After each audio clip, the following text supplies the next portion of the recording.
question. Are we sending more troops to the border? Our border reporter Oscar Margain verifies the facts. An early morning tweet by President Trump says that Mexican soldiers pulled guns on National Guardsmen, and now he's sending troops to the border. That incident did happen, but it was U.S. Army soldiers, not the National Guard.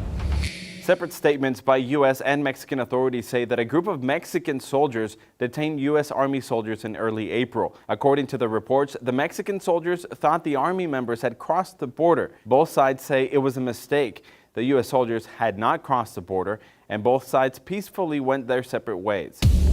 Now the president is saying we are sending armed soldiers to the border.